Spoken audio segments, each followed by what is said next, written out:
Shalom. मैं आप सबका वेलकम करता हूँ स्पिरिट लाइफ सिड में। आज परमेश्वर ने अनुग्रह किया है कि मैं आपसे कुछ ज़रूरी बात करूँ परमेश्वर के कलाम से। और जो आज का विषय है वो है कांटों का ताज। हालेलुया। हम सब जानते हैं कि जब प्रभु यीशु मसीह हमारी जगह जब वो सज़ा को ले रहे थे और उनके सिर पे कांटों के ताज को रखा गया। हालेलुया। मैं ये नहीं कहूँगा कि उनके सिर पे रखा गया, मैं ये कहूँगा उन्होंने अपने ऊपर खुद लिया। जैसे बाइबल कहती है वो स्वर्ग छोड़ के धरती पे आए और उन्होंने अपने आप को इतना हम्बल किया कि क्योंकि वो राजाओं के राजा हैं। हालेलुया। उन्होंने अपने आप को इतना हम्बल किया कि उन्होंने मेरी और आपकी सज़ा जो हमारे पापों के कारण है वो अपने ऊपर ले ली और हमारी मृत्यु उन्होंने ले ली। हालेलुया। और वो जो उनका पैशन था, वो जो दुख भोग था उनका, उसमें हम देखते हैं कि उनके सिर पे सबसे पहले कांटों का ताज रखा गया। हालेलुया।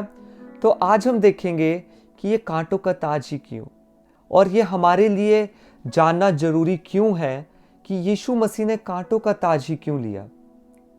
हम देखते हैं कि काफ़ी वर्शिप सॉन्ग्स जो होते हैं हमारे, हम उसमें कांटों के ताज का जिक्र करते हैं।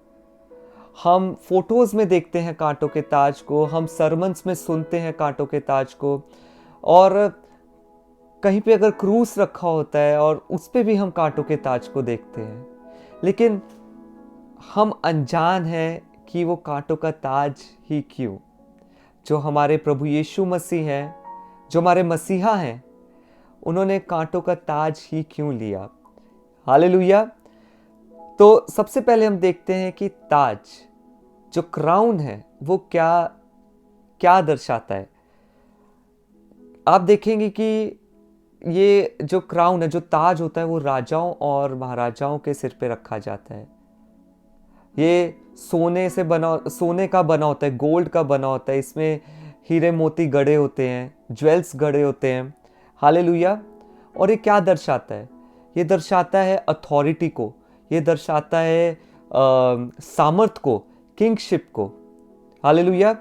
और हम ये देखते हैं कि जब किसी के ऊपर ताज रख दिया जाए वो राजा बन जाता है। जब किसी इंसान पे ताज रख देते हैं राजाओं का, तो वो राजा बन जाता है और उस पे पूरी प्रजा का, पूरे अपने जो उसका किंगडम है, उसका बोझ उस पे आ जाता है। हालेलुया। तो अब वापस उसी सवाल पे आते हैं कि यीशु मसीह ने कांटों का ताज ही क्यों लिया। यहाँ पे हम इसको जानने के लिए हम पुराने नियम में जाते हैं और उधर हम देखते हैं अदन की वाटिका में क्या हुआ था। हम पढ़ेंगे उत्पत्ति 3 उसका 17 और 18, जहाँ पे मैं आपको बताना चाहता हूँ ये जो दृश्य है उसके बाद का है कि जब आदम और हवा ने पाप कर दिया था और परमेश्वर उनसे मिलने आए, उनसे बात कर रहे हैं। यहाँ पे परमेश्वर आदम को कह रहे हैं, भूमि तेरे कारण श्रापित है।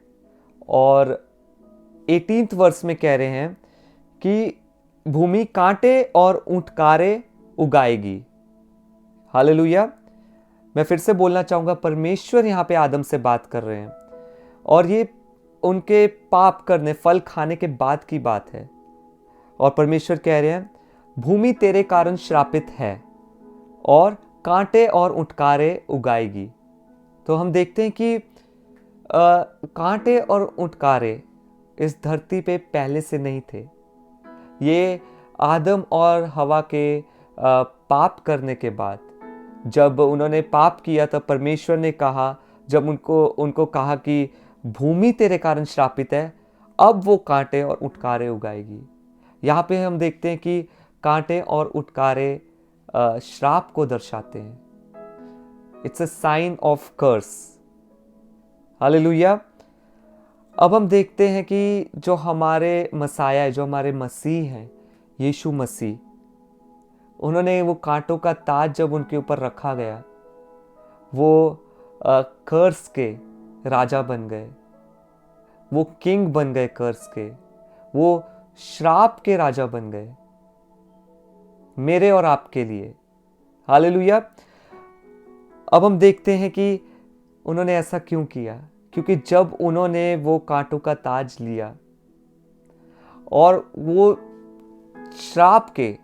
श्राप का किंगडम है एक, जिसमें रोना होता है, जिसमें दर्द है, जिसमें टॉर्मेंट है, जिसमें डार्कनेस है, अंधकार है।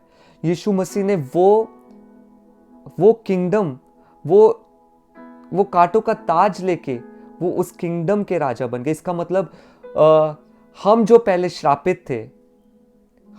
श्रापित थे, यीशु मसीह ने हमारे श्रापों के ऊपर अथॉरिटी ले ली, क्योंकि राजा की अथॉरिटी होती है अपने लोगों के ऊपर। और जब यीशु मसीह ने कांटों का ताज लिया तो ये सारा जो श्रापित किंगडम था, जो सारी श्रापित प्रजा थी, उसकी अथॉरिटी यीशु मसीह के ऊपर आ गई। और यीशु मसीह ने वो सारा अपने प्यार से, अपने अनुग्रह से, अपनी दया से हम लोगों के ऊपर से, मेरे और आपके लिए वो श्राप को अपने ऊपर ले लिया, अपने ऊपर लेके वो राजा बन गए। और वचन जैसे कहता है, जो लकड़ी पे लटकाया गया वो श्रापित है। यीशु मसीह मेरे और आपके लिए श्राप बन गए। हालेलुया। तो आगे हम देखते हैं कि जब वो श्राप के राजा बने, कांटों का ताज पहन के, तो वो उनके पास अथॉरिटी आ गई। किस चीज की? दुख की, दर्द की, मृत्यु की, हमारे रोने की, हमारे पेन की, हमारे रिजेक्शन की, हमारे टॉर्मेंट की। ये सारी अथॉरिटी यीशु मसीह के पास आ गई, उन्होंने अपने ऊपर ले ली। हालेलुया। तो इसका मतलब कि जब प्रभु यीशु मसीह ने कांटों का ताज अपने ऊपर लिया और वो श्राप बन गए हमारी जगह, उन्होंने हमारे सारे श्रापों का, हमारे सारे पापों का, हमारे सारे दुख और दर्द, हमारे जो रोने के दिन थे, वो सब अपने ऊपर ले लिए। और यीशु मसीह कह रहे हैं कि आप जो बोझ में दबे हैं, आप आओ और अपने जो श्राप है, आपके जो कांटे हैं, जो आपका दर्द है, जो आपका टॉर्मेंट है, वो यीशु मसीह के ऊपर आप कमिट कर दो। क्योंकि यीशु मसीह की ये इच्छा है, ये पिता की इच्छा थी कि वो अपना इकलौता पुत्र त्यागे, क्योंकि वो आपको नहीं श्रापित देखना चाहते। हालेलुया। तो ये मैं समय आपको एनकरेज करना चाहता हूं, मैं आपको बताना चाहता हूं कि आप अपना विश्वास इस बात पे लाएं, क्योंकि परमेश्वर ने जरमाया 31 उसकी 13 में कहा है कि I will turn your morning into Joy. और जब परमेश्वर ने हमारे श्रापों को अपने ऊपर ले लिया, ये लेके उन्होंने हमारे दुख को, हमारे रोने के दिनों को, हमारे रोने को, हमारे आंसुओं को उन्होंने आनंद में बदल दिया। हालेलुया। तो मैं ये आपको एनकरेज करना चाहता हूं कि आप विश्वास करें, फेथ करें, और आप अपने जो भी आप इस समय दर्द से निकल रहे हैं, जो भी आपके ऊपर बोझ है, जो भी आप टॉर्मेंट फील करते हैं, जो भी आपके जीवन में कांटे हैं, और मैं कहना चाहता हूं वो आपको बिलोंग नहीं करते, वो आपके हैं ही नहीं। आप उसको यीशु मसीह के ऊपर सौंप दीजिए, और उसके बदले में वो आपको आनंद देना चाहता है। तो इसी समय जब आप अपनी दुआ में बैठे, जब आप याद कर रहे हैं अपने दर्द को, अपने दुखों को, अपने रोने को, आप बस ये याद करें कि वो आपको बिलोंग नहीं करते। आप उसको जल्दी से बस कमिट कर दीजिए, आप उसको कास्ट अवे कर दीजिए जीसस के ऊपर। हालेलुया।